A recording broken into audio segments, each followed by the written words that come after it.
बिस्मिल्लाहिर्रहमानिर्रहीम। इक़रा बिस्मि रब्बिकल्लज़ी खलक़।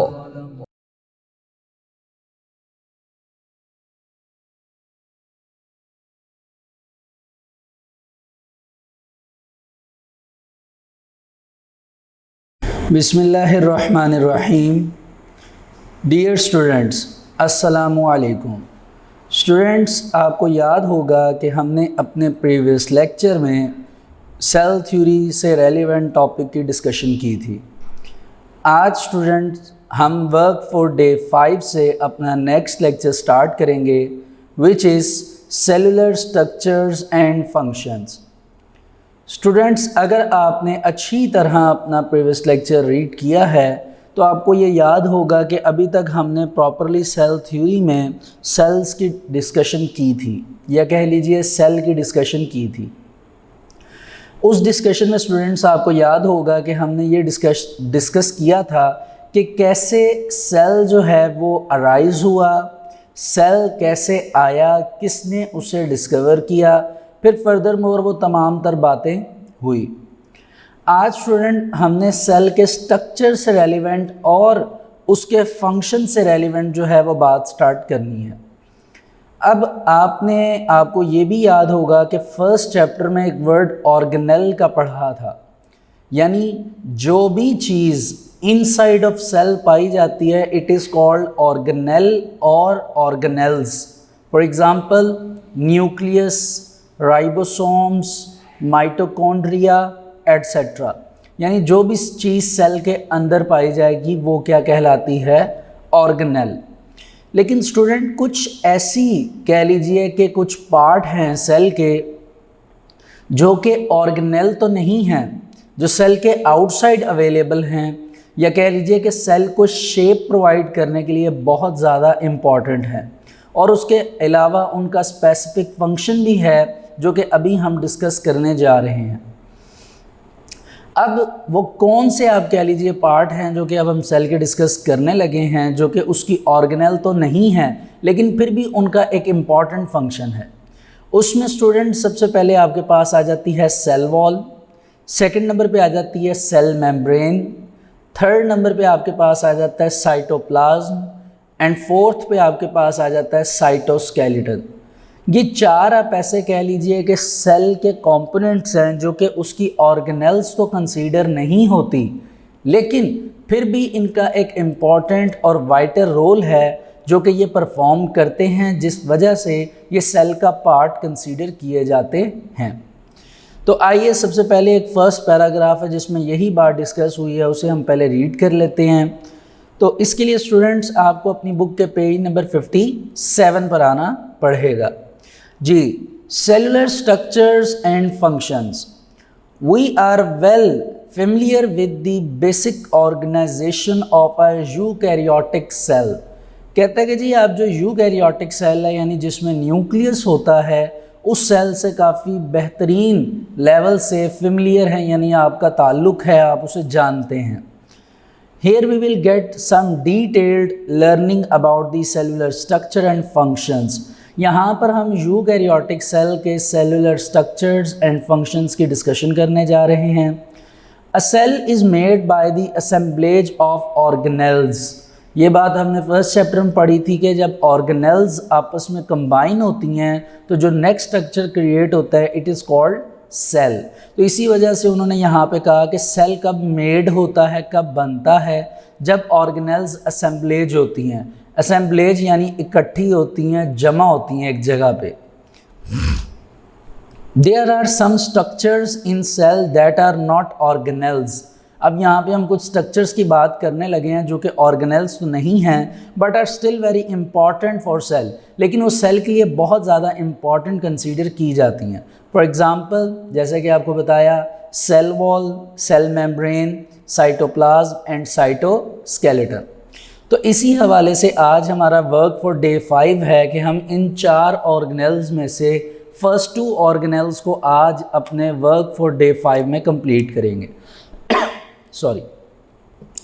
तो आइए स्टूडेंट्स बात करते हैं सेल वॉल की। जिस तरह कि हमने अभी ये बात की कि it is not an organelle but it is a structure which is important and present in cell.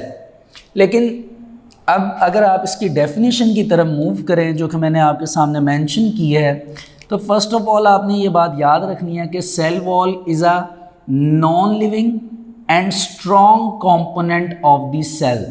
यानी जो आपके पास सेल है उस सेल के लिए ये एक स्ट्रॉन्ग कंपोनेंट है, और स्ट्रॉन्ग कंपोनेंट होने के साथ साथ ये क्या है, नॉन लिविंग। ये आपके एमसीक्यूज भी आ सकते हैं कि व्हाट इज सेल वॉल, ठीक है। तो नीचे ऑप्शंस होंगी, मतलब सेल्स, उस ऑप्शन में से आपने जो ऑप्शन याद रखनी है वो नॉन लिविंग है, ठीक है। अब सवाल ये है कि सेल वॉल पाई कहाँ पे जाती है, लोकेशन कहाँ पे है, तो कहते हैं जी it is located outside of plasma membrane.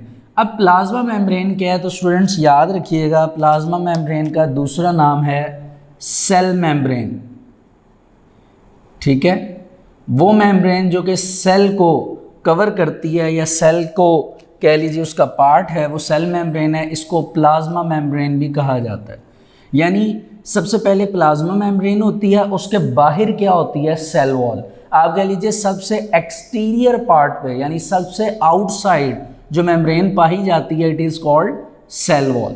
अब आ जाते हैं स्टूडेंट सेल वॉल के फंक्शन की तरफ, सेल वॉल के फंक्शन की तरफ। इसका फंक्शन क्या है, इट प्रोवाइड्स, ये क्या चीज़ प्रोवाइड करेगी, सबसे पहले स्ट्रेंथ, मजबूती, शेप को करेगी, और प्रोटेक्शन यानी हिफाजत, एटसेट्रा। अब यहाँ पे स्ट्रेंथ का मतलब तो आप समझ ही गए होंगे कि अगर फॉर एग्ज़ाम्पल हम बात करें प्लांट्स की, तो प्लांट्स की बॉडी के बाहर यानी कह लीजिए सेल मेम्ब्रेन के बाहर सेल वॉल पाई जाती है। अब वो प्लांट की बॉडी को क्या करती है, प्रोटेक्ट भी करती है, प्रोटेक्शन देती है, प्लांट की बॉडी को शेप देती है, प्लांट की बॉडी को स्ट्रेंथ देती है। अब सवाल यह है कि ऐसा क्यों होता है, तो स्टूडेंट्स उसकी रीज़न ये है कि आपको ये पता होना चाहिए कि प्लांट्स की बॉडी में कोई स्पेसिफिक बोन्स नहीं है जिस तरह ह्यूमन बॉडी में है जो कि उसे प्रोटेक्ट करें। जिस तरह आप हमारी बॉडी में देख लीजिए, अपनी बॉडी में देख लीजिए कि आपके पास हार्ट है, लेकिन हार्ट की प्रोटेक्शन के लिए बाहर से पूरा रिब केज है, 24 बोन्स का ये केज है जिन्हें rib muscles and intercostal muscles कहा जाता है। अब ये क्या करते हैं, ये आपके हार्ट को प्रोटेक्ट करते हैं। इसी तरह आपका जो ब्रेन है, उस ब्रेन को आउटसाइड स्कल, ये जो खोपड़ी है ये, इसके अलावा इसमें 22 बोन्स होती हैं। इन बोन्स ने आपके ब्रेन को आउटसाइड क्या किया हुआ है, प्रोटेक्ट किया हुआ है। इस तरह की बोन्स या कह लीजिए कुछ मसल्स भी हैं जो हमारी बॉडी को प्रोटेक्ट करते हैं। तो इस वजह से प्लांट्स की बॉडी में ना तो मसल्स होते हैं ना ही बोन्स होती हैं जो कि उसे प्रॉपरली उसकी बॉडी को क्या करें, प्रोटेक्ट करें, उसे स्ट्रेंथ दें, ये तमाम तर चीज़ें। इस वजह से उनकी बॉडी में सेल वॉल अवेलेबल है, कुदरती निज़ाम है ये, ठीक है, नेचुरली।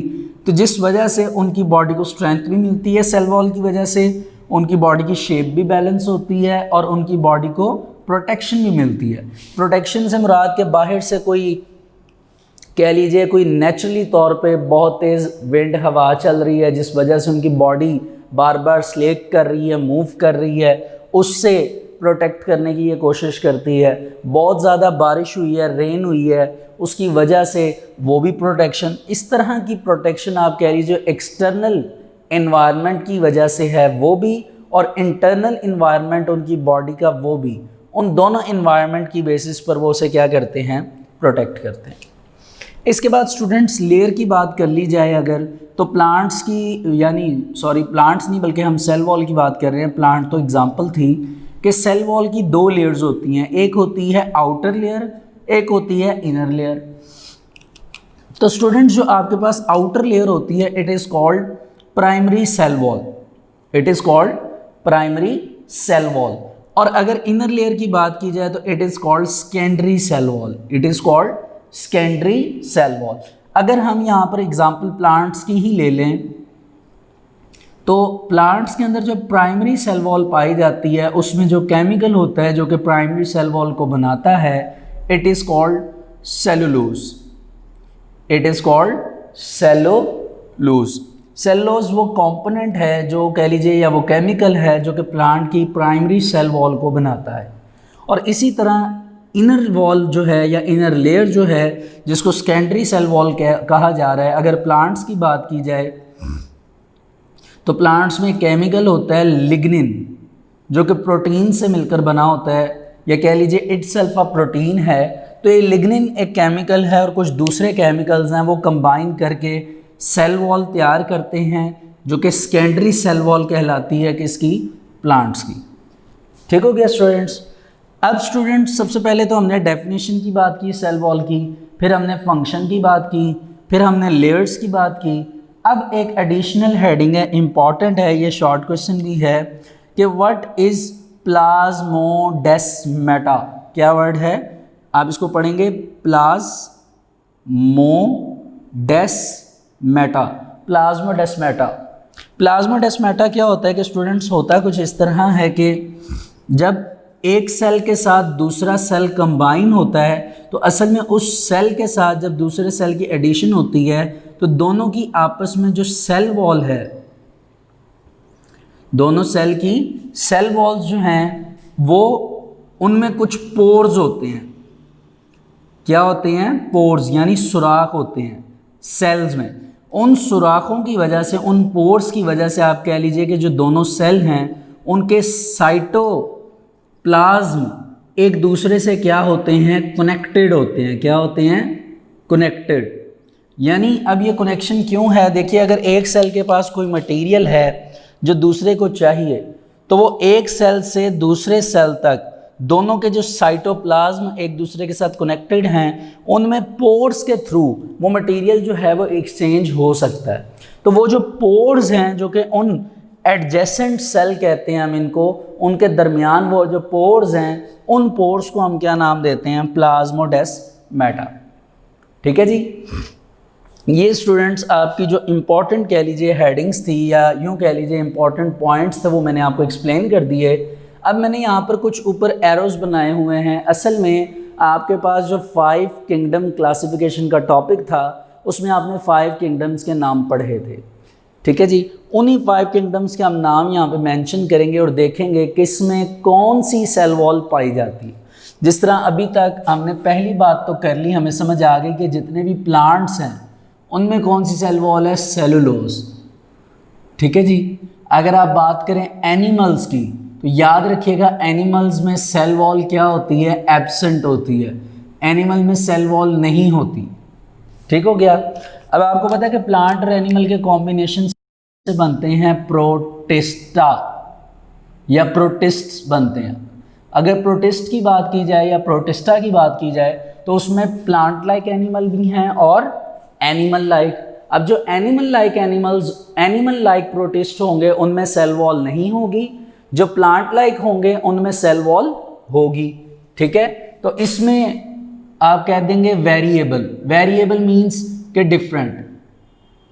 ठीक है। यानी प्लांट्स में होंगी, एनिमल्स में नहीं होंगी। इसके बाद आपके पास आ जाता है फंजाई। ठीक है, जिसको फंगस भी कहा जाता है। तो आपके पास जो फंजाई है इसमें भी सेल वॉल पाई जाती है, लेकिन ये एक डिफरेंट केमिकल होता है, एक डिफरेंट प्रोटीन होती है। It is called chitin. क्या वर्ड है, काइटिन। तो काइटिन से जो है वो आप कह लीजिए फंजाई की सेल वॉल बनती है। लास्ट में आपके पास बच जाते हैं मोनेरान्स, जिनको आप प्रोकैरियोट्स का नाम देते हैं। तो जितने भी मोनेरान्स हैं या प्रोकैरियोट्स हैं इनमें जो सेल वॉल पाई जाती है ये सबसे डिफरेंट है। इसे गौर से देखिएगा। पेप्टाइडोग्लाइकन। क्या वर्ड है, पेप्टाइडोग्लाइकन। क्या वर्ड है, पेप्टाइडोग्लाइकन। तो इसमें स्टूडेंट असल में एक वर्ड है पेप्टाइड और दूसरा है ग्लाइकन। पेप्टाइड असल में ये क्या होते हैं, ये बॉन्ड्स होते हैं जो कि पाए जाते हैं अमीनो एसिड्स में। ठीक है। और असल में अमीनो एसिड जो हैं ये यूनिट होते हैं किसके, प्रोटीन के। यानी आप कह सकते हैं कि अमीनो एसिड मीन टू से ये प्रोटीन होती है। और ग्लाइकन वर्ड कहाँ से आया, ग्लाइकन वर्ड आया ग्लूकोज से, और ग्लूकोज को हम नाम देते हैं शुगर।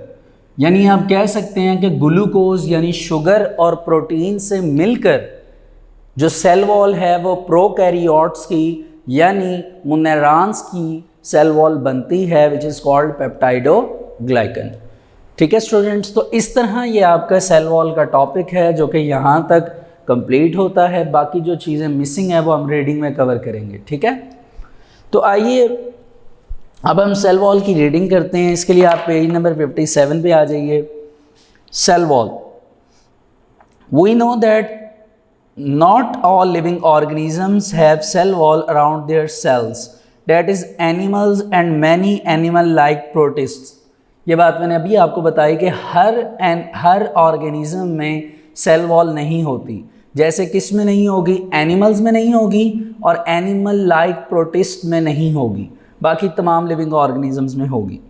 सेल वॉल, अब ये डेफिनेशन आ जाती है। Cell wall is a non living and strong component cell located outside the plasma membrane. ये मैंने आपको एक्सप्लेन कर दी, ये डेफिनेशन थी। उसके बाद इट प्रोवाइड शेप, ये भी आपको बात बताई कि इसकी शेप, स्ट्रेंथ, प्रोटेक्शन और सपोर्ट, इन चार चीज़ों को आप कह लीजिए जो कंट्रोल करना है या प्रोवाइड करनी है ये सेल वॉल ने देनी है। ठीक है जी, किसको? Inner living matter of the cell which is called protoplasm. ठीक है, ये इनर लिविंग सेल जो मैटर होता है या आप कह लीजिए इनर मैटर जो होता है सेल का, उसकी बात की जा रही है। इसके बाद plant cell have a variety of chemicals in their cell walls, यानी प्लांट के अंदर जो आप कह लीजिए जो उनकी सेल वॉल है उसमें डिफरेंट केमिकल्स पाए जाते हैं। आप देख सकते हैं कि अगर डिफरेंट केमिकल्स की बात की जाए तो प्लांट्स में सेलुलोज पाया जाता है, इसी तरह आप कह लीजिए फंजाई में काइटिन पाया जाता है, प्रोकैरियोट्स में पेप्टाइडोग्लाइकन। अब ये डिफरेंट केमिकल्स हैं जो कि डिफरेंट सेल वॉल जो है उनको बनाने के लिए मौजूद हैं और डिफरेंट ऑर्गेनिजम्स में ये सेल वॉल पाई जाती है। The outer layer of plant cell wall is known as primary wall and cellulose is the most common chemical in it. ठीक हो गया स्टूडेंट्स।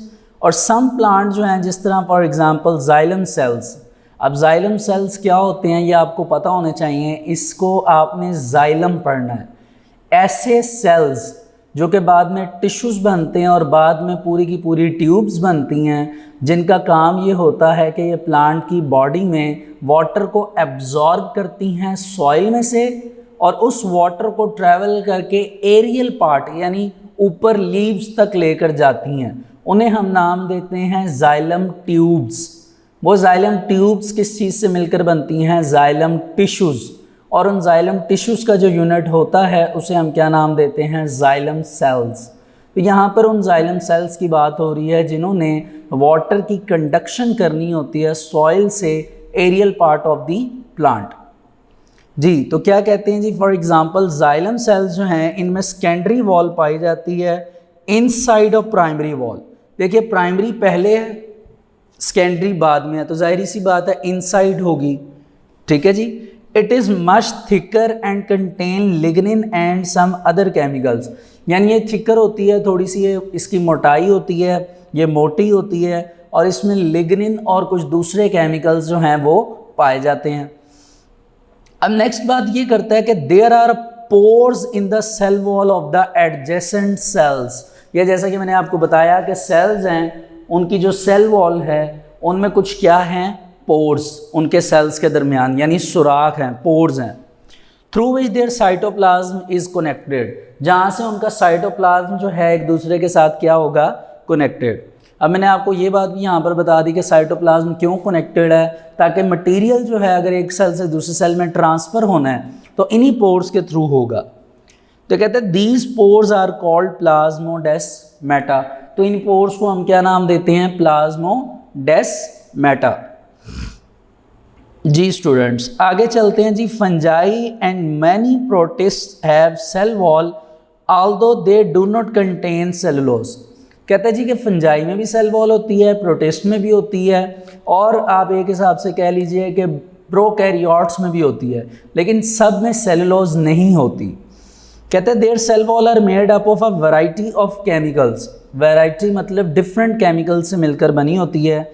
जैसे अब एग्जांपल देखिए, काइटिन जो है ये प्रेजेंट होती है फंजाई में, जैसा कि मैंने आपको बताया कि फंजाई में क्या होती है, काइटिन नामी केमिकल होता है जो कि इटसेल्फ प्रोटीन है जिससे इसकी सेल वॉल बनती है। इसके बाद प्रोकैरियोट्स जो हैं इनकी सेल वॉल किस चीज़ से मिलती है, बनती है पेप्टाइडोग्लाइकन, जो कि बाद में that is the complex of amino acids and sugars, ठीक है, जो कि कॉम्प्लेक्स फॉर्म बन जाएगी। मैंने उसको मज़ीद एक्सप्लेन कर दिया कि पेप्टाइडोग्लाइकन में पेप्टाइडो वर्ड अमीनो एसिड्स के लिए यूज़ हुआ है। आप यूँ कह लीजिए कि अमीनो एसिड्स जो हैं ये प्रोटीन के यूनिट हैं। अगर मैं ये कहता हूँ कि ये एक अमीनो एसिड है, ये दूसरा अमीनो एसिड है, तो इन दोनों के दरमियान जो बॉन्ड बनेगा ना, जिससे ये दोनों आपस में एक दूसरे के साथ अट्रैक्ट होके एक दूसरे के साथ कंबाइन होकर रहेंगे, उस बॉन्ड को नाम दिया जाता है पेप्टाइड बॉन्ड। तो उसी पेप्टाइड बॉन्ड से वर्ड पेप्टाइड आया हुआ है, या पेप्टाइडो कह लीजिए। तो ये अमीनो एसिड्स के दरमियान होते हैं ये बॉन्ड, और जब ज़्यादा सारे अमीनो एसिड्स कंबाइन होते हैं यानी अबंडेंट अमाउंट में, तो आपके पास क्या आ जाती है, प्रोटीन। इसी तरह ग्लाइकन वर्ड जो है ये ग्लूकोज से आया, एंड ग्लूकोज मीन्स शुगर। तो इस तरह स्टूडेंट्स ये आपका सेल वॉल का टॉपिक कंप्लीट होता है। अब आप ये सुन लीजिए कि सेल वॉल आपका एक लॉन्ग क्वेश्चन है जो कि बहुत ज़्यादा इम्पॉर्टेंट है। आपने इसको कैसे अटैम्प्ट करना है, तो मेरा ख्याल है मेजरली मैंने हेडिंग्स बना दी हैं। सबसे पहले सेल वॉल में आप उसकी डेफिनेशन लिखेंगे, फंक्शन, लेयर्स, उसी में प्लाज्मोडेस्माटा की आप हेडिंग बना लेंगे। उसके बाद एग्जांपल्स में आप जिस तरह आपको लास्ट पैराग्राफ मिला है आपने उसमें से इनकी एग्जांपल्स लिख देनी है, ठीक है। मैंने कॉन्सेप्चुअली आपको वैसे सारा समझा दिया। इसमें अब आप ये देखिए कि शॉर्ट क्वेश्चन कौन कौन से आ सकते हैं। तो primary and secondary cell wall का डिफरेंस आ सकता है, प्लाज्मोडेस्माटा का शॉर्ट क्वेश्चन आ सकता है, सेल वॉल की डेफिनेशन आ सकती है, ठीक है जी। और इसके अलावा इसमें से स्टूडेंट्स आपने MCQs भी सेपरेट करने हैं। अब हम मूव करते हैं सेल वॉल के बाद, मतलब जो नेक्स्ट लेयर है उसकी तरफ, which is called cell membrane. देखिए, अगर मैं कहता हूँ कि प्लांट लाइक प्रोटिस्ट, उसके अलावा फंजाई एंड मोनेरान्स यानी प्रोकैरियोट्स, इनमें अगर सेल वॉल पाई जाती है तो एनिमल्स में सेल वॉल नहीं पाई जाती या एनिमल लाइक प्रोटिस्ट। लेकिन जो सेल मेम्ब्रेन है वो 5 to 5 किंगडम्स में पाई जाती है। यानी आप ये कह लीजिए कि प्लांट, एनिमल, प्रोटिस्ट, फंजाई, मोनेरान्स, इन तमाम में सेल मेम्ब्रेन जो है वो पाई जाती है। ठीक हो गया जी। तो इट मीन्स डैट कि सेल मेम्ब्रेन तमाम तर ऑर्गेनिजम्स में पाई जाएगी। तो ये एक इम्पॉर्टेंट स्ट्रक्चर है जिसकी यहाँ पर हमने डिस्कशन करनी है। तो पहले तो एक पॉइंट मैंने सामने इम्पॉर्टेंट जो पॉइंट है वो लिखा है, उसे आपने गौर से देखना है। अगर आपको यहाँ पर प्लाज्मोडेस्माटा की बात अच्छी तरह समझ आ गई है इन पोर्स की, तो आपको ये जो नेक्स्ट बात मैं सेल मेम्ब्रेन के लिए करने लगा हूँ ये जल्दी समझ आ जाएगी। देखिए, सेल मेम्ब्रेन के बारे में एक इम्पॉर्टेंट बात यह है कि cell membrane act as semi permeable. Semi permeable का मतलब ये होता है कि आप एक हिसाब से कह सकते हैं कि सेमी परमिएबल मीन्स पोर्स के छोटे छोटे सुराख होना। यानी सेल मेम्ब्रेन में भी सेमी परमिएबल होती है। मीन्स टू से कि सेमी परमिएबल होने का मतलब कि सेल मेम्ब्रेन में भी छोटे छोटे सुराख होते हैं, छोटे छोटे पोर्स होते हैं, ठीक है। और ये एज अ क्या काम करती है, बैरियर। बैरियर कहते हैं रुकावट बनाने वाले। यानी वो छोटे छोटे पोर्स इतने छोटे हैं कि उनमें से चंद एक चीज़ें गुजर सकती हैं, बाकी जो मटेरियल है उनके लिए वो रुकावट ही है, वो बैरियर ही है। जैसे उसने आगे बताया कि allowing a very few molecule across it, कि इतनी इजाज़त मिलती है कि कुछ मॉलिक्यूल जो हैं वो इसमें से अक्रॉस इट मतलब क्रॉस कर जाते हैं, इसमें से ट्रैवल कर जाते हैं। वाइल जबकि while fencing the majority of chemical inside cell.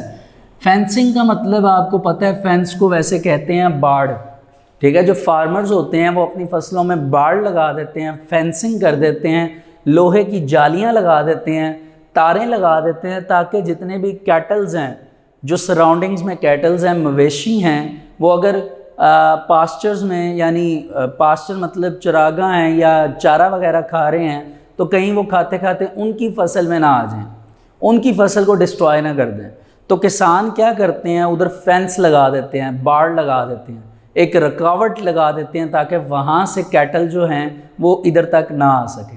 इसी तरह सेल मेम्ब्रेन भी क्या करती है, इसमें पोर्स तो ज़रूर होते हैं लेकिन उसके साथ साथ एक बैरियर होता है, यानी पोर्स इतने छोटे छोटे होते हैं साइज़ में कि कुछ मॉलिक्यूल वहाँ से पास कर सकते हैं जिनका साइज़ छोटा होता है, लेकिन मेजॉरिटी मॉलिक्यूल्स जो हैं वो उनका साइज़ बड़ा होता है। फॉर एग्ज़ाम्पल उन मेजॉरिटी मॉलिक्यूल्स में कह लीजिए कुछ केमिकल्स होते हैं जो कि इम्पॉर्टेंट होते हैं, वो सेल के इनसाइड ही रहते हैं, मतलब उसके अंदर ही रहते हैं। उसकी रीज़न क्या होती है, उसकी रीज़न ये होती है कि उनके लिए सेल मेम्ब्रेन ने फेंस किया होता है, मतलब बाड़ लगाई होती है, रुकावट, बैरियर, रेजिस्टेंस, रुकावट लगाई होती है ताकि कोई भी बड़े मॉलिक्यूल जो केमिकल्स हैं, इंपॉर्टेंट मॉलिक्यूल्स हैं, वो सेल में से ट्रांसफ़र ना हो सके।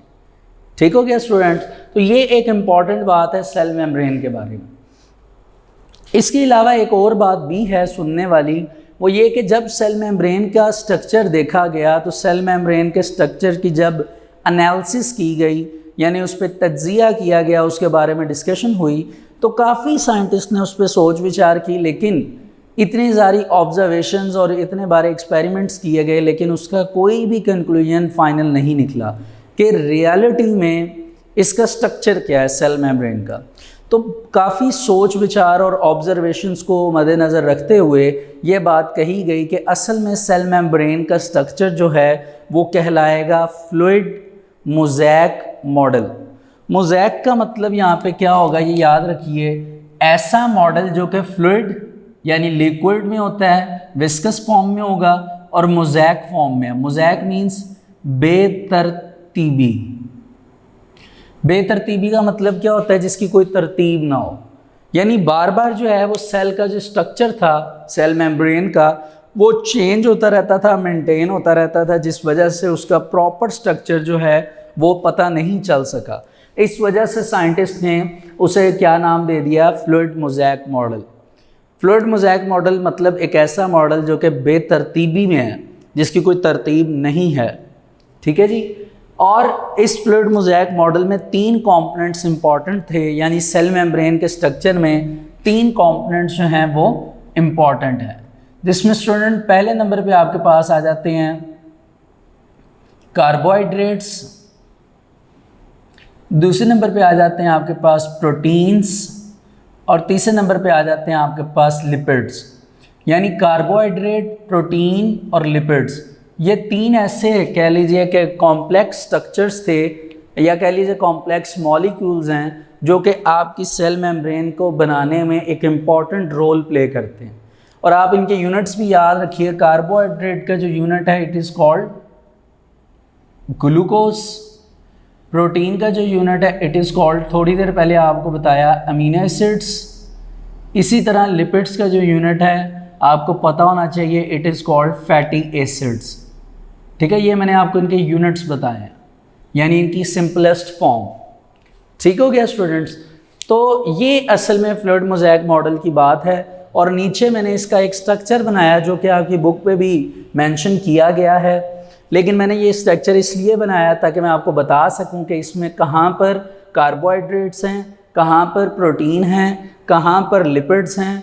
कहीं पर अगर लिपिड्स की कंसंट्रेशन ज़्यादा है तो उसको क्या नाम देंगे, कहीं पर अगर कार्बोहाइड्रेट्स प्रोटीन आपस में कंबाइन है उन्हें क्या नाम देंगे। तो ये बातें बताने के लिए ये स्ट्रक्चर मैंने आपके सामने ड्रॉ किया है। ठीक है जी। आइए थोड़ा सा सेल मेम्ब्रेन के बारे में रीड कर लेते हैं। पेज नंबर 57 के लास्ट से ही हम इसकी डिस्कशन स्टार्ट करेंगे जी। Cell membrane, all prokaryotic and eukaryotic cell have a thin and elastic cell membrane. Thin मतलब बारीक, इलास्टिक मीन्स लचकदार सेल मेम्ब्रेन होगी, कवरिंग द साइटोप्लाज्म, जो किसको कवरिंग करेगी, किसको कवर करेगी, साइटोप्लाज्म। अब ये देखिए हम स्टेप बाय स्टेप जो हैं वो जा रहे हैं। सबसे पहले हमने सेल वॉल पढ़ी, फिर उसके इनसाइड है सेल मेम्ब्रेन, और सेल मेम्ब्रेन के इनसाइड क्या है, साइटोप्लाज्म। तो जाहिरी सी बात है सेल मेम्ब्रेन प्रोटेक्शन किसकी कर रहा है या किसको बाउंड कर रहा है, साइटोप्लाज्म।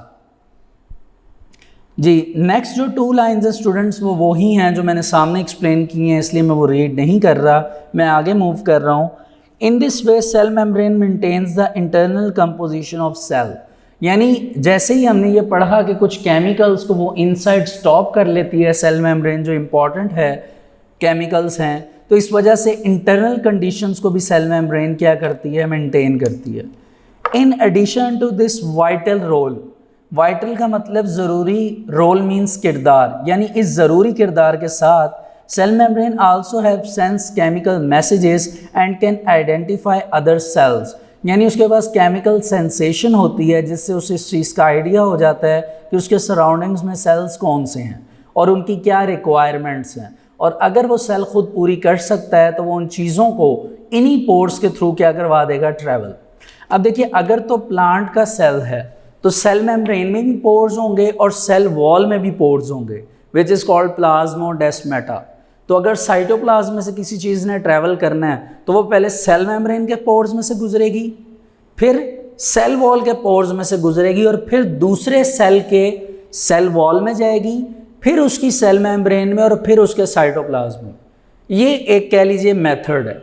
जबकि एनिमल्स में क्या होगा कि साइटोप्लाज्म में से किसी भी मटेरियल ने पास करना है तो वो मटेरियल साइज़ में छोटा होगा, वो सेल मेम्ब्रेन तक पहुंचेगा, उसके पोर्स में से ट्रैवल करेगा, दूसरे सेल की सेल मेम्ब्रेन में एंटर हो जाएगा, उसके पोर्स से साइटोप्लाज्म में चला जाएगा। तो ये स्टूडेंट एक नेचुरल कह लीजिए कि एक कुदरती निज़ाम, एक नेचुरल सिस्टम है जिसके थ्रू जो है वो आप कह सकते हैं सेल टू सेल जो चीज़ों की रिक्वायरमेंट है वो पास होती है। और इसकी एक बेसिक रीज़न जो है वो सेल मेम्ब्रेन और सेल वॉल के ऊपर मौजूद पोर्स हैं। क्या हैं? पोर्स। ठीक हो गया जी। Chemical analysis reveals that cell membrane is mainly composed of protein and lipids with a small quantity of carbohydrates। यानी chemical analysis ने यह बताया कि ये 3 चीज़ों से मिलकर आपकी क्या तैयार होती है, सेल मेम्ब्रेन।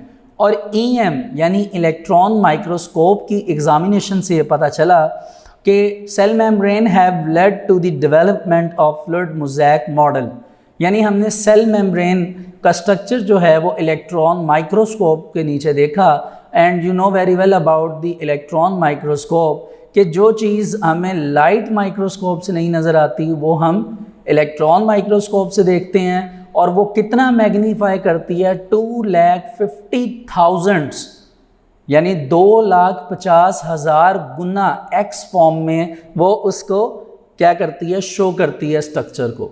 जो 1000 ऑफ फोल्डिंग्स जो हैं वो लाइट माइक्रोस्कोप नहीं दिखा सकती, वो इलेक्ट्रॉन माइक्रोस्कोप दिखाती है। तो जब हमने इलेक्ट्रॉन माइक्रोस्कोप के थ्रू ये स्ट्रक्चर देखने की कोशिश की तो हमें एक बेतरतीब स्ट्रक्चर मिला जिसको हमने क्या नाम दे दिया, फ्लूइड मोज़ेक मॉडल, जो आपके सामने है। अब आइए इस मॉडल की ज़रा थोड़ी सी डिस्कशन करते हैं। देखिए, आपको इधर ब्लैक मार्कर से जो 2 लेयर्स बनी नज़र आ रही हैं, एक लेयर ऊपर है, एक लेयर नीचे है, तो इसको हम असल में नाम देते हैं लिपिड बाय लेयर। बाय का मतलब 2, लेयर आपको पता है लेयर को कहते हैं, और लिपिड मतलब ये लिपिड्स से मिलकर बनी है। इसी वजह से ये आप देख सकते हैं मैंने यहाँ पर लिखा हुआ है कि, बल्कि चले मैं इसे रिमूव करके स्ट्रेट लिख देता हूँ। ये क्या होगी, लिपिड बाय लेयर। ये एक ब्लैक मार्कर से ये कह लीजिए सर्कल्स बने हुए हैं, ये और ये लिपिड्स की 2 लेयर हैं जिनके अंदर आपको ये रेड मार्कर से नज़र आ रहा होगा एक स्ट्रक्चर बना हुआ है विच इज़ कॉल्ड प्रोटीन। आप कह सकते हैं कि ये लिपिड बाय लेयर है जिसके अंदर एक प्रोटीन का मॉलिक्यूल क्या हुआ है, एम्बेडेड का मतलब कि फंसा हुआ है, रुका हुआ है, अटका हुआ है, स्टक हुआ है। तो आपको नज़र आ रहा है कि ये प्रोटीन मॉलिक्यूल इसमें स्टक हुआ है, और इसके ऊपर भी और नीचे भी लिपिड्स की लेयर हैं विच is called lipid by layer. अब आप ये देखिए कि यहाँ पे वर्ड मैंने लिखा है ग्लाइकोलिपिड्स। क्या वर्ड लिखा है? ग्लाइकोलिपिड्स। अब ये असल में 2 चीज़ें हैं। The first is glyco means आपको मैंने यहाँ पर भी बताया था, ग्लाइकॉन था ना यहाँ पे, ठीक है, ग्लाइकॉन। तो इधर असल में ग्लाइको का मतलब है ग्लूकोज, एंड लिपिड्स का मतलब आप समझते हैं यानी ग्लूकोज और लिपिड्स जहाँ पे आपस में कंबाइन होंगे उसको हम क्या नाम देंगे, ग्लाइकोलिपिड्स। इसी तरह यहाँ पर क्या लिखा हुआ है, ग्लाइकोप्रोटीन, यानी ग्लूकोज प्लस प्रोटीन, यानी इस जगह पर ग्लूकोज और प्रोटीन अवेलेबल है। इसी तरह इसके नीचे एक नाम लिखा हुआ है कोलेस्ट्रॉल। देखो स्टूडेंट्स, कोलेस्ट्रॉल क्या होता है, जब लिपिड्स की अमाउंट रिक्वायर्ड अमाउंट से ज़्यादा हो जाए, इट इज़ कॉल्ड कोलेस्ट्रॉल। ये एक ऐसा वर्ड है जो आपने अपनी रूटीन लाइफ में भी सुना होगा। वो लोग जिनको शुगर वगैरह होती है, जिनको डायबिटीज़ होती है, या जिनका ब्लड प्रेशर नॉर्मल नहीं होता, उनको अक्सर उनमें ये रीज़न कोलेस्ट्रॉल लेवल की वजह से होती है। वो अक्सर कहते हैं जी कोलेस्ट्रॉल बढ़ गया है, उनको सारी चिकनाई वाली चीज़ें यानी घी में ऑयली प्रोडक्ट्स मना होती हैं कि उन्होंने नहीं खानी, ठीक है। तो वो कोलेस्ट्रॉल लेवल जो है वो मीन टू से जब लिपिड्स की कंसंट्रेशन क्या हो, ज़्यादा, इट मीन्स दैट ये नीचे वाले पोर्शन में लिपिड्स की कंसंट्रेशन ज़्यादा है, दैट्स वाई इसको क्या नाम प्रोवाइड किया गया है, कोलेस्ट्रॉल। तो ये असल में आप देख सकते हैं कि यहाँ पर आपको 3 चीज़ें ज़रूर नज़र आई होंगी। First is carbohydrate, second is protein and third is lipids. अब आपको लिपिड्स भी अलग से नज़र आए हैं, प्रोटीन भी अलग से नज़र आए हैं, लेकिन आपको कार्बोहाइड्रेट्स अलग से नहीं नज़र आए, क्योंकि अभी आप पीछे पढ़ कर आए हैं कि कार्बोहाइड्रेट की कंसंट्रेशन क्या है, स्मॉल, कम है, जो कि थोड़े से लिपिड्स और थोड़े से प्रोटीन के साथ मौजूद हैं। आइए अब इसकी रीडिंग की तरफ मूव करते हैं। According to this model there is a lipid bilayer in which the protein molecules are embedded. ये अब आपको समझ आ गई होगी कि प्रोटीन मॉलिक्यूल्स इसमें क्या हैं, embedded. Lipid by layer give fluidity and elasticity two membrane, यानी फ्लूडिटी मतलब फ्लूइड्स की फॉर्म में, और इलास्टिसिटी मतलब लचक जो है वो क्रिएट करेगी। स्मॉल अमाउंट में इसमें कार्बोहाइड्रेट्स भी फाउंड होती हैं सेल मेम्ब्रेन में। These are joint with proteins और लिपिड्स ऑफ द मेम्ब्रेन, यानी कार्बोहाइड्रेट्स जो हैं वो प्रोटीन के साथ भी कंबाइन होंगे और उसको बना देंगे ग्लाइकोप्रोटीन, और कार्बोहाइड्रेट लिपिड्स के साथ ज्वाइंट होकर क्या बना देंगे, glycolipids. In eukaryotic cell cholesterol is also present in lipid bilayer, यानी लिपिड की लेयर में कोलेस्ट्रॉल भी मौजूद होता है। उसकी रीज़न ये है कि यूकैरियोटिक सेल कॉम्प्लेक्स सेल्स होते हैं, तो इनमें मटेरियल बहुत ज़्यादा होता है, इस वजह से इनमें लिपिड्स की कंसंट्रेशन भी ज़्यादा होती है। In eukaryotic cell many organelles that is mitochondria, chloroplast, Golgi apparatus, endoplasm reticulum are also bounded by cell membrane. आप यूँ कह लीजिए ये जितने भी नाम पढ़े हैं ये तमाम के तमाम नाम एज अ टॉपिक बन के आगे आने वाले हैं। इनको आप फिल वक्त ये कह लीजिए कि ये वो ऑर्गेनेल्स हैं जो कि सेल मेम्ब्रेन के इनसाइड साइटोप्लाज्म में पड़ी हुई हैं। तो इन तमाम को एक बाउंड्री प्रोवाइड करना, यही काम किसका है, सेल मेम्ब्रेन का। अब आप ये देख सकते हैं कि ये एक सेल की एक मेम्ब्रेन है जिसको सेल मेम्ब्रेन कहा गया। इसके साथ दूसरा सेल, तीसरा, करते करते billions of amount of cells जो हैं, या कह लीजिए बिलियन ऑफ सेल्स जो हैं, या एक हिसाब से अनकाउंटेबल सेल्स जो हैं वो एक यूकैरियोटिक सेल में पाए जाते हैं। अब आप ये देख सकते हैं कि ये कैसा एक नेचुरल सिस्टम है, ये अल्लाह का कैसा एक सिस्टम है कि अल्लाह ने इतनी कॉम्प्लेक्स ऑर्गेनिजम्स को क्रिएट किया और उनमें ऐसा सिस्टम रखा हुआ है। बहरहाल स्टूडेंट्स, ये भी एक इम्पॉर्टेंट लॉन्ग क्वेश्चन है सेल मेम्ब्रेन का, फ्लूइड मोज़ेक मॉडल के नाम से आता होता है। इसमें एक तो आपने सेल मेम्ब्रेन के स्टार्ट से पेज नंबर 57 के फर्स्ट 3 लाइंस करनी है लॉन्ग क्वेश्चन में, उसके बाद नेक्स्ट पेज पे आ जाइए 59 में, तो इसके सेकंड पैराग्राफ में से फर्स्ट 2 लाइंस करनी है, और फिर आपने अगला पैराग्राफ जो अकॉर्डिंग टू दिस मॉडल है वो, और उससे अगला पैराग्राफ ये आपने कंप्लीट लिखने हैं, और उसके बाद ये डायग्राम भी आपने बनानी है, इस डायग्राम के भी मार्क्स हैं, ठीक है। इस तरह करके ये आपका लॉन्ग क्वेश्चन कंप्लीट होगा। एल्स सेल मेम्ब्रेन में से आपको एक शॉर्ट क्वेश्चन आ सकता है स्टार्ट वाला कि what is the vital role of cell membrane. तो ये जो ऊपर पॉइंट लिखा हुआ है ये असल में इसका वाइटल रोल है, जो कि एक शॉर्ट क्वेश्चन भी आ सकता है। स्टूडेंट्स, इसके अलावा आपने इसमें से MCQs खुद सेपरेट करने हैं। होपफुली आज का लेक्चर काफ़ी इंटरेस्टिंग था, आपको अच्छी तरह समझ भी आया होगा, आपका कॉन्सेप्ट्स भी क्लियर हो गए होंगे। तो आज का स्टूडेंट हम वर्क फॉर डे 5 यहाँ तक कंप्लीट करते हैं। Thank you so much. Dear students, आज हम वर्क फॉर डे 6 से अपना नेक्स्ट लेक्चर स्टार्ट करेंगे, which is cytoplasm and cytoskeleton.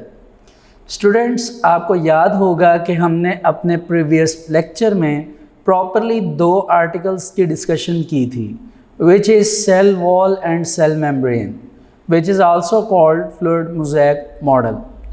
Students, आपको याद होगा कि जब हमने वो आर्टिकल स्टार्ट किए थे तो उससे पहले हमने ये बात भी डिस्कस की थी कि they are not organelles while they are important structures of cell, यानी वो ऑर्गेनेल्स नहीं हैं बल्कि सेल के इम्पॉर्टेंट स्ट्रक्चर्स हैं जिसकी बेस पर सेल्स के काफ़ी फंक्शन परफॉर्म होते हैं। जिस बेस पर हमने कल सेल वॉल की डिस्कशन की और उसको 5 किंगडम क्लासिफिकेशन में डिस्ट्रीब्यूट किया कि किस ऑर्गेनिज्म में कौन सी सेल वॉल पाई जाएगी, और फिर हमने नेक्स्ट में जब सेल मेम्ब्रेन की डिस्कशन स्टार्ट की तो हमने ये देखा कि कैसे सेल मेम्ब्रेन जो है वो तमाम तर ऑर्गेनिजम्स में पाई जाती है। आज का जो हमारा आर्टिकल है वो है साइटोप्लाज्म। ये एक मिनी आर्टिकल है, छोटा आर्टिकल है लेकिन इम्पॉर्टेंट है। तो आइए इसकी डिस्कशन स्टार्ट करते हैं कि व्हाट इज़ साइटोप्लाज्म। तो स्टूडेंट्स, सबसे पहले तो ये आप समझ लीजिए कि cytoplasm is semi viscous and semi transparent. Semi viscous का मतलब क्या है, ये आपकी बुक पे ये वर्ड लिखा हुआ है, बल्कि आप इसे अंडरलाइन भी करिए, semi viscous and semi transparent को। तो यहाँ पर वर्ड सेमी विस्कस का मतलब ये होगा कि विस्कस का मतलब यहाँ पे आप यूँ समझ लीजिए कि थिक फ्लूइड, ठीक है जी, थिक फ्लूइड, यानी ऐसा फ्लूइड लिक्विड होगा जिसमें कुछ सॉलिड सब्सटेंसेस होंगे जिस वजह से वो विस्कस कहलाएगा, ठीक है, और थिक होगा। और सेमी ट्रांसपेरेंट मतलब ट्रांसपेरेंट वो होता है जो साफ शिफाफ होता है, सेमी ट्रांसपेरेंट जो ज़्यादा साफ शिफाफ नहीं होगा इस फ्लूइड की वजह से जो सब्सटेंसेस हैं, ठीक है। तो इस तरह साइटोप्लाज्म जो है ये सेमी विस्कस यानी एक थिक फ्लूइड होता है और सेमी ट्रांसपेरेंट होता है, बिल्कुल साफ शिफाफ नहीं होता, ठीक है। तो सेमी विस्कस सेमी ट्रांसपेरेंट ये सब्सटेंस होते हैं किसमें, बिटवीन प्लाज्मा मेम्ब्रेन, जिसको आपको याद होगा लास्ट टाइम मैंने नाम दिया था cell membrane, and nuclear envelope या न्यूक्लियर मेम्ब्रेन। न्यूक्लियर मेम्ब्रेन किसकी होती है, ये आप याद रखिएगा, न्यूक्लियस की। यानी आप एक हिसाब से यूँ कह लीजिए कि इस पॉइंट में इन्होंने साइटोप्लाज्म की लोकेशन बताई है कि साइटोप्लाज्म कहाँ पड़ा हुआ है। तो वो ये कहते हैं कि आपके सामने मैंने एक डायग्राम बना दी, जो बुक में तो नहीं है, मैंने एक रफ सी डायग्राम बनाई है। ये आपके पास न्यूक्लियस है और ये जो इसकी मेम्ब्रेन है it is called nuclear membrane, और ये बाहर आपके पास क्या है, सेल मेम्ब्रेन। तो ये मैं इस पे आपके सामने लाइनिंग कर रहा हूँ, इसे देखिए, ये है न्यूक्लियर मेम्ब्रेन और ये क्या आपके पास सेल मेम्ब्रेन। तो आप देख सकते हैं कि न्यूक्लियर मेम्ब्रेन और सेल मेम्ब्रेन के दरमियान में, इसके दरमियान में आपको जो सारी चीज़ नज़र आ रही है इट इज़ साइटोप्लाज्म। ये क्या होता है, साइटोप्लाज्म। इसी वजह से उन्होंने ये कहा कि असल में साइटोप्लाज्म खुद क्या चीज़ है।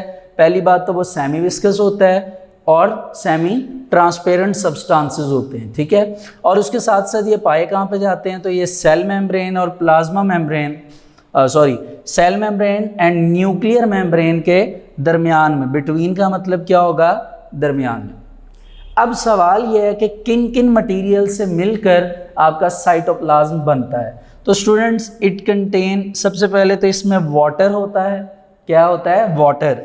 उसके अलावा इसमें कुछ ऑर्गेनिक मॉलिक्यूल्स होते हैं। ऑर्गेनिक का मतलब आपने केमिस्ट्री में पढ़ा था, जिस चीज़ में कार्बन हो। तो इधर जो ऑर्गेनिक मॉलिक्यूल्स हैं जिनमें कार्बन होगा, उसमें आपके पास सबसे पहले आ जाते हैं कार्बोहाइड्रेट्स, उसके बाद आ जाते हैं प्रोटीन्स और फिर आ जाते हैं लिपिड्स। यानी यहाँ पर ये वो मॉलिक्यूल्स हैं जो फर्स्ट ऑफ ऑल जिनमें कार्बन होता है, दूसरा ये कॉम्प्लेक्स मॉलिक्यूल्स हैं। इसके अलावा नीचे लिखा गया कि जी कुछ इनऑर्गेनिक सॉल्ट्स होते हैं। इनऑर्गेनिक मीन जिनमें कार्बन नहीं होगा, कार्बन के बगैर होंगे और वो सॉल्ट्स होंगे। और ये सॉल्ट्स जो हैं और बाकी तमाम तर चीज़ें या तो पार्शली या फिर कंप्लीटली जो हैं कंप्लीटली क्या होंगी, डिज़ोल्व होंगी। क्या होंगी, डिज़ोल्व। डिज़ोल्व मतलब क्या है, मिक्स हुई होंगी। यानी इनऑर्गेनिक सॉल्ट्स, ऑर्गेनिक मॉलिक्यूल और वाटर, इनके कॉम्बिनेशन से जो स्ट्रक्चर बनता है, जो मटेरियल बनेगा, या तो वो पार्शली या कंप्लीटली जो है वो डिज़ोल्व करेगा और किस चीज़ को क्रिएट करेगा, साइटोप्लाज्म। ठीक हो गया स्टूडेंट्स। इसके बाद आपके पास साइटोप्लाज्म की एक एग्जांपल है, जो कि आप एक हिसाब से कह सकते हैं एक फंक्शन भी है, जो कि इन्होंने लिखा हुआ है ग्लाइकोलिसिस। ग्लाइकोलिसिस, ठीक है, इसको ग्लाइकोलाइसिस भी पढ़ा जाता है। ग्लाइको मीन्स, आपको पहले भी बताया कई बार, it means that glucose, and lysis means, याद रखिएगा, ब्रेक डाउन, यानी ग्लूकोज की ब्रेक डाउन होना, इट इज़ कॉल्ड ग्लाइकोलिसिस या ग्लाइकोलाइसिस। तो स्टूडेंट्स, ग्लाइकोलाइसिस जो है ये असल में कहाँ पर होती है, तो याद रखिएगा, इट अक्कर इन साइटोप्लाज्म। कहाँ पर अक्कर होती है, ये साइटोप्लाज्म में। ठीक हो गया। अब ये आपको मैं रीड करके बताऊंगा कि ग्लाइकोलाइसिस में उसने एरोबिक रेस्पिरेशन के बारे में बताया है, तो वो क्या है। जी स्टूडेंट्स, बुक के पेज नंबर 59 पर आ जाइए। Cytoplasm. Cytoplasm is the semi viscous and semi transparent substance between plasma membrane and nuclear envelope. इसको न्यूक्लियर इन्वेल्व पढ़ लीजिए, इन्वेल्व, या फिर न्यूक्लियर मेम्ब्रेन पढ़ लीजिए, एक ही बात है। ठीक है, ये एक हिसाब से लोकेशन की बात हुई थी। It contain water in which many organic molecules, यानी पानी होगा जिसमें बहुत से ऑर्गेनिक मॉलिक्यूल्स हैं, ब्रैकेट में उनके नाम मेंशन किए गए हैं, और इन ऑर्गेनिक सॉल्ट्स होंगे जो कि कंप्लीटली या फिर पार्शली क्या होंगे, डिज़ोल्व होंगे। ये पैराग्राफ तो मैंने एक्सप्लेन आपके सामने कर दिया अच्छी तरह, मैंने एक डायग्राम बनाकर भी आपको बता दिया। अब आगे कहते हैं जी कि cytoplasm provide space for the proper functioning of organelles. कि साइटोप्लाज्म क्या करता है, स्पेस प्रोवाइड करता है ऑर्गेनेल्स को, ताकि वो अपने फंक्शन परफॉर्म कर सकें। और ये भी याद रखिएगा कि क्योंकि आपने ये पढ़ा कि ये एक सेमी विस्कस मटेरियल है साइटोप्लाज्म के अंदर, जो कि एक थिक फ्लूइड है, तो ये थोड़ा सा आप कह लीजिए चिपचिपा यानी स्टिकी टाइप होता है, जिस वजह से जितनी भी ऑर्गेनेल्स हैं वो स्पेसिफिक प्लेस पर पड़ ही रहती हैं हर वक्त, यानी मूव नहीं करती, वो हर जगह मतलब कि एक हिसाब से कह लीजिए कि स्टक हो जाती हैं, लेकिन हमेशा स्टक नहीं रहती। पानी का यही फंक्शन है, वाटर का, कि अगर कोई आप कह लीजिए कि किसी ऑर्गेनेल ने मूव करना है किसी फंक्शन की वजह से, तो वो मूवमेंट हो जाती है, क्योंकि इसमें पानी भी मौजूद होता है, water. Proper functioning of organelles and also act as the site for various biochemical reactions, यानी बहुत से जो biochemical reactions हैं which is also called metabolic या metabolism, तो ये तमाम तर रिएक्शन जो हैं वो यहाँ पर किए जाते हैं। अब एग्जांपल में आपके पास आ जाता है ग्लाइकोलिसिस, क्या लिखा हुआ है ब्रैकेट में, आप देख सकते हैं कि ब्रेक डाउन ऑफ ग्लूकोज, लेकिन कब, during cellular respiration occur in cytoplasm. Cellular respiration का मतलब ये है स्टूडेंट्स के रेस्पायर होना, सांस लेना।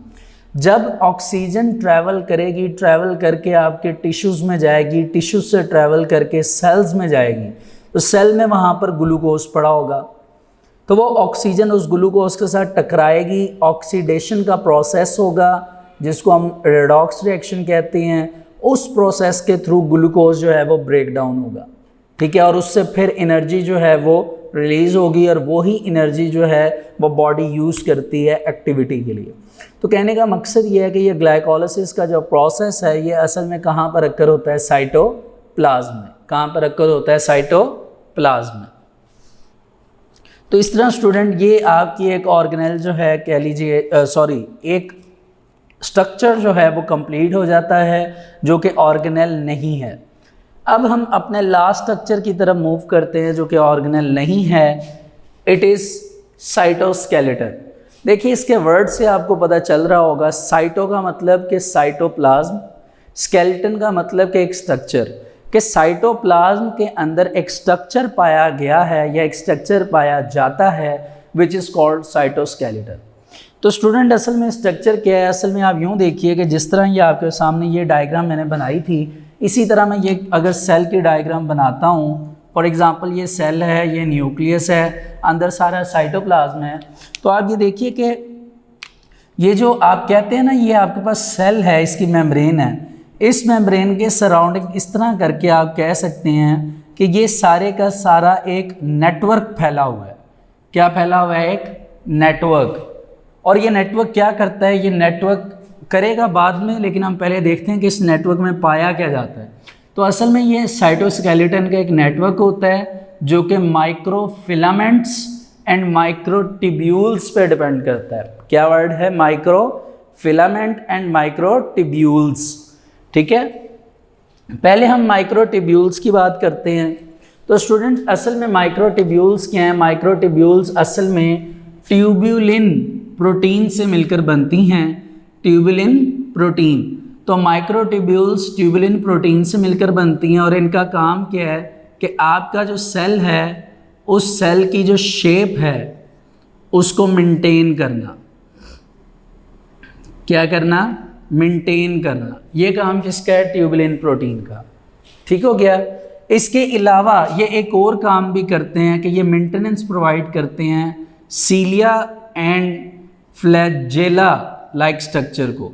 अब सीलिया एंड फ्लैजेला क्या है, तो मैं इसमें ज़्यादा एक्सप्लेनेशन नहीं करूँगा, सिर्फ आपको एक हिंट दूंगा कि आपने फर्स्ट चैप्टर में पैरामीशियम का स्ट्रक्चर देखा था, उसकी बॉडी पे जो आपने हेयर लाइक स्ट्रक्चर देखा था, इट इज़ कॉल्ड सीलिया।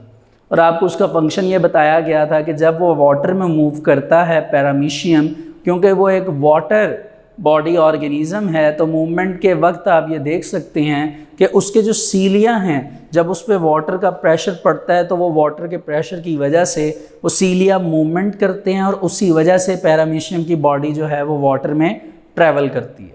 इसी तरह फ्लैजेला या फ्लैजेलम जो इसका सिंगुलर है, ये जो है आप कह सकते हैं यूग्लिना लाइक ऑर्गेनिजम्स में पाया जाता है। ये भी फर्स्ट चैप्टर में आपके डायग्राम बनी हुई है। वो भी एक वाटर बॉडी ऑर्गेनिज्म है, उसकी मूवमेंट के लिए भी इस फ्लैजेला का होना या फ्लैजेलम का होना ज़रूरी है। उसी तरह पानी में जिस तरह सीलिया मूवमेंट करवाता है। अब सीलिया की मैन्युफैक्चरिंग में या उसकी कंस्ट्रक्शन में या उसके बिल्डअप में और फ्लैजेला के बिल्डअप में या फ्लैजेलम कह लीजिए, किसका रोल है? माइक्रोट्यूब्यूल्स का, यानी जिसको आप ट्यूब्यूलिन प्रोटीन कह रहे हैं। ठीक है जी, आइए पहले हम इसको इतना रीड कर लेते हैं पहले जी स्टूडेंट्स।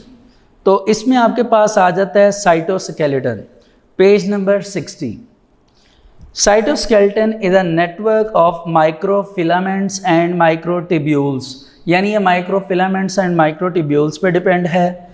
माइक्रोट्यूब्यूल्स की पहले बात की गई है। Microtubules are made up of tubulin protein and are used by cells to hold their shape. Hold their shape का मतलब कि वो अपनी शेप को क्या रखें? मेंटेन। मेंटेनेंस का मतलब यही होता है ना कि वो मेंटेन करेगा, यानी उसको होल्ड करके रखेगा कि उसकी शेप चेंज ना हो। तो होल्ड का मतलब होगा कि शेप चेंज ना हो। ये काम किसका है? किसने करवाना है? माइक्रोट्यूब्यूल्स में ट्यूब्यूलिन प्रोटीन ने। और इसके साथ साथ they are also the major component of cilia and flagella. ये इंपॉर्टेंट कॉम्पोनेंट होता है जो कि सीलिया एंड फ्लैजेला की कंस्ट्रक्शन करता है। और मैंने आपको फर्दर ये भी बता दिया कि सीलिया एंड फ्लैजेला कहाँ पर पाए जाते हैं। ठीक है जी। इसके बाद स्टूडेंट हम आ जाते हैं माइक्रोफिलामेंट पे। तो इधर आप याद रखिएगा कि माइक्रोफिलामेंट असल में एक्टिन प्रोटीन से मिलकर बनते हैं। माइक्रोफिलामेंट किससे बनते हैं? Actin protein. और इनका फंक्शन क्या होता है स्टूडेंट? इनका फंक्शन होता है to change the shape of cell, कि अगर किसी वजह से सेल ने अपनी शेप को चेंज करना है तो वो काम किसका है? माइक्रोफिलामेंट में एक्टिन प्रोटीन का। ठीक हो गया जी। जी, microfilaments are thinner. Thinner means के ये बारीक होते हैं and made up of actin protein. They help cells to change their shape, यानी सेल्स में ये शेप को क्या करते हैं? चेंज करते हैं। अब देखिए स्टूडेंट्स, अल्लाह का कितना कुदरती निज़ाम है कि एक का काम है मेंटेन करना और दूसरे का क्या काम है? चेंज करना। अब ये आपका हाथ है, इसमें लाखों करोड़ों सेल्स हैं। अभी मेरा हाथ है, आपके पास भी है, आप इसको प्रेस करें तो प्रेस करने के बाद जब आप छोड़ते हैं तो काफ़ी जो मतलब कि एक किस्म से आप देख सकते हैं डेंट आता है, छोड़ते हैं वापस आपका स्ट्रक्चर मेंटेन हो जाता है। तो ये असल में मेंटेनेंस जो है ये आप देख सकते हैं किसकी वजह से है, माइक्रोट्यूबुलिन प्रोटीन की वजह से। ठीक है, तो ये कुदरती निज़ाम है कि अल्लाह ने ऐसी मतलब कुदरत रखी हुई है ह्यूमन बींग्स और दूसरे लिविंग ऑर्गेनिजम्स में, स्पेसिफिकली ह्यूमन बींग्स में, कि उनमें ये प्रोटीनियस स्ट्रक्चर पाया जाता है जिस वजह से वो अपने सेल्स की शेप को मेंटेन भी कर सकते हैं और सेल्स की शेप को चेंज भी कर सकते हैं। ठीक है जी, तो ये इसके बाद आप नीचे आ जाइए स्टूडेंट्स, तो आपको डायग्राम नज़र आ रही होगी। इस डायग्राम को ज़रा गौर से देखिए। टॉप पे आपको एक ब्लू लेयर नज़र आ रही होगी, वो है प्लाज्मा मेम्ब्रेन यानी सेल मेम्ब्रेन, और लास्ट पे भी देखिए तो आपको सेल मेम्ब्रेन नज़र आ रही होगी।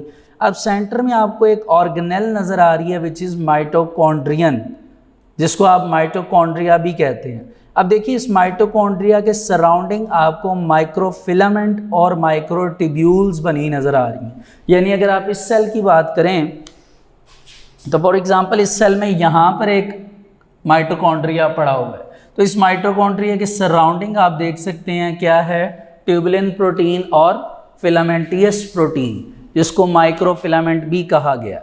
तो ये असल में ऐसा स्ट्रक्चर है जो कि आपकी सेल को मेंटेन और चेंज करता है और इम्पॉर्टेंट रोल प्ले करता है। तो स्टूडेंट्स यहाँ तक आप कह लीजिए जी स्टूडेंट्स यहाँ तक आप कह लीजिए कि आपका साइटोस्केलेटन का जो टॉपिक है वो कंप्लीट होता है। तो आज अपना हम वर्क फॉर डे 6 यहाँ तक कंप्लीट करते हैं। Thank you so much.